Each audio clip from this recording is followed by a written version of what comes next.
What are you willing to do to keep a job you love? Work overtime? Add 30 minutes to your commute? Wherever you draw the line, I hope we can all agree that no one should be willing to lie to a child in order to stay on the payroll, and especially not when those lies can do real damage to school-age children. That might not strike you as all that controversial, but it has real-world implications in Loudoun County, Virginia. My name is Monica Gill. In my quarter century of teaching, I've taught students from a wide variety of ethnic and socioeconomic backgrounds, and I treasure my students. Over the years, I have developed good relationships with my students to understand their individual personalities, strengths, and aspirations, and to help equip them to realize their true potential.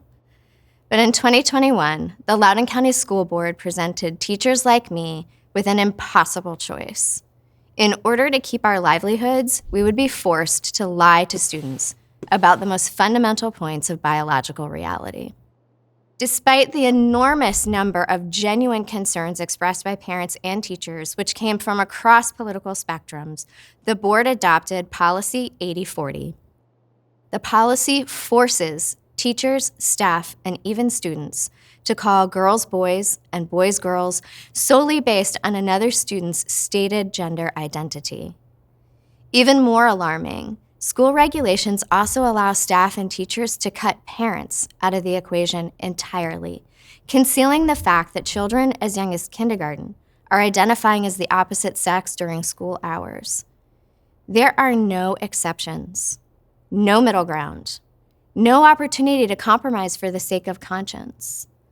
Under 8040, you can only work at Loudoun County Public Schools if you agree to become a mouthpiece for the reigning ideology. I have taught many transgender identifying students over the years. I've seen their real pain and discomfort with their physical bodies. I've also seen them simultaneously face many other conditions, including depression, eating disorders, and anxiety. But the board mandates what is known as social transitioning for every student who identifies as the opposite sex. Social transitioning is a form of psychiatric treatment, transforming the way students and teachers interact to affirm the student's asserted gender identity. So the policy demands that we participate in what is essentially a treatment plan without providing for any mental health assessment, let alone a diagnosis of gender dysphoria. That doesn't serve a child's best interests. In fact, there's very good reason to believe it would steer them away from getting other help they really need. Research shows that when kids who grapple with gender dysphoria are allowed to go through puberty, the vast majority will come to accept their biological sex. Those who go through social transition often go on to puberty blockers, hormone treatments, and surgery, all of which have irreversible physical and mental impacts that may cause a lifetime of regret. The Loudoun County School Board has willfully ignored the rising evidence of these regrets and the irreversible damage suffered by people who have detransitioned. The board's one-size-fits-all policy only increases the likelihood of such harms, and for me, that is truly heartbreaking.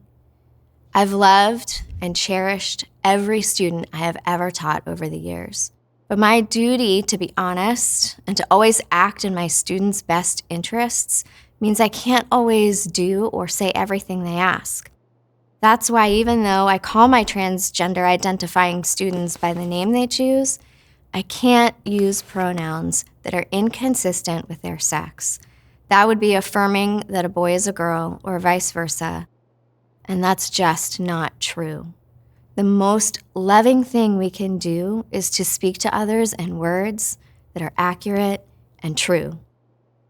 The board's new rule keeps me from doing what I have always done: deal in love and honesty with every student that crosses the threshold into my classroom. So with the help of Alliance Defending Freedom, 2 fellow teachers and I filed a lawsuit challenging this unconstitutional edict. I'm not a lawyer, but I do know that it's always harmful for government officials to force citizens to say things they believe are wrong. And I'm not a doctor, But even I know you can't prescribe a treatment before diagnosing a condition. While I am concerned about my constitutionally protected freedom, as all Americans should be, I am far more concerned about what's best for my students. And for the sake of these kids, I want to see an end to this destructive policy. And so should you.